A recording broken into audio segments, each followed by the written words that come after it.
Howdy, ESSM 406. Welcome to what will probably be the last of my video podcasts this term. We're coming to the end of the term, and I wanted to do three things in this last video. The first thing I want to do, let's check my notes. The first thing I want to do is talk to you a little bit about what I've seen happen over the course of the term. The second thing is I want to look at the final assignment and tell you a little bit about what you need to know to do it well on the final assignment. And finally, I want to talk about some of the mistakes that were most common on Essay 15 so that you can improve on that for Essay 16 and also for the final assignment. So let's start with what I've seen change over the course of the term. I have seen in most, if not all students, a large improvement in the quality of your writing and your ability to apply concepts from the reading to analyze the problems we've been studying. That's really good. That's the strongest evidence I can have that you're learning something. Now, I want to remind you, you should have gotten an email about having a chance to fill out an evaluation of my work as a teacher and of this class. And I want to strongly encourage you to fill out those evaluations. It's a little harder to remember when it's on the computer and it's not something that's sort of in your classroom. The teacher hangs out a bunch of surveys to fill out. But these surveys are very important. They're very important for my purposes. They'll tell me what worked for you and what didn't work in the class. But I've already been giving surveys about that, so I already have a sense of that. What's more important is that they'll provide a report to the administration, to my superiors, about how well this class was working for you. Then that report might be used for them to help guide me to become a better teacher, and maybe also to restructure the course. So remember, I said a long time ago, some of you don't like that this is an online course. I hope that you started to like it more as time went on. But in case you continue to not like it being an online course, put those comments there, and the people who made this an online course will see it and maybe decide that they should tell me to teach this in a classroom, which would be different, and I would do it if they told me to. So the final thing that will be used for is to evaluate me. Now, as many of you know, this is my first year at Texas A&M University. So if you think my teaching was really good, that's really good because it'll reflect well on the people who decided to hire me. They hired someone who was really good. If you think my teaching needs improvement, now is a great time to tell them that, because in terms of the evaluation of my career here at Texas A&M University, they know that the first year someone's in a new job, they may not do a perfect job. They're looking for an improvement. So if you tell them, this part of the class didn't work well, I didn't like this teaching style, or I didn't like that, that's room for where I can improve, and that will be something that I'll work on in the coming years. So please fill out those evaluations. But as you do so, please also be aware that I've seen evidence that you guys have learned a lot this term. So you've learned a lot about how to analyze policy and also about how to write in a way that'll make you an effective policy analyst and participant in public debates in the natural resource arena, which is what you're all being trained to do. Let's talk about the final. The final exam in this course is an essay. This is a writing course. Everything is writing in this course. So I'm asking you to write an integrative essay that brings together everything you've learned over the course of the term. Now, in one of the main ideas in pedagogy, in teaching philosophy, is that we should evaluate you based on the things we've taught you. And over the course of the term, I have been teaching you how to write about policy and how to write and how to analyze policy using a certain set of concepts. So that's what I'm asking you to do in the final exam. Show me that you can do it. Show me that you've learned everything that we've gone over in this course, which means you're going to write a really well-organized essay, just like we've been training to do. It's going to bring together all these ideas. There's going to be a really clear, crisp, specific thesis statement, which is going to tell me what the main argument of the paper is. That's going to be supported by paragraphs which begin with topic sentences. The topic sentences are going to tell me what's in that paragraph, what I'm going to find out. It's all going to relate the main ideas back to the beginning. going to be one really well-written integrative essay. Most of you already know how to do this, and on the last assignment I saw most of the points that were lost were for content, not for writing. So most of you have already mastered this. You just need to apply it one more time to a longer and a little more complicated essay. Now, what's the content? The content is the content of the last essays you've written in this course. So you have to analyze what the source of the policy problem is.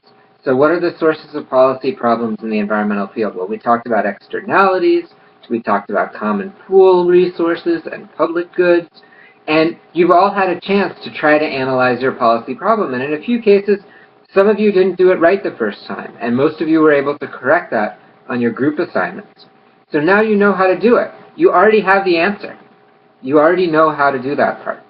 Second thing, what are the kinds of policy solutions that are in use in this arena? What might work well based on the kind of problem it is, if it's not solved already? So you're going to put these ideas together. Again, these were the essays you did for Unit 3.1 and Unit 3.2. We talked about market-based solutions, community-based solutions, state-based solutions. We talked about different kinds of regulations, and you've analyzed these all in your previous essays, and almost all of you have shown me that you can do that.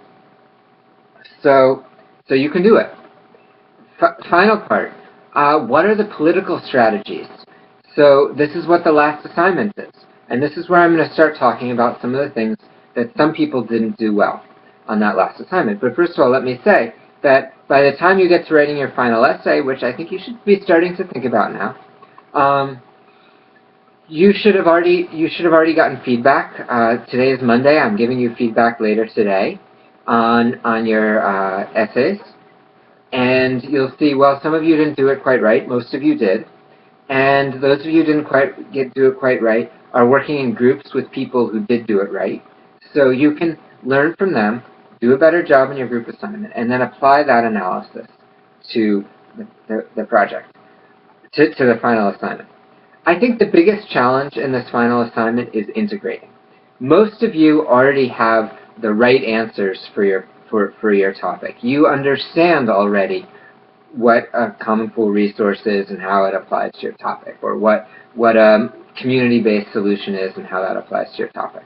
But writing one coherent essay in which you make one single argument about what should be done about the policy problem is a little bit challenging. Here's my recommendation. Here's how I would go about doing this.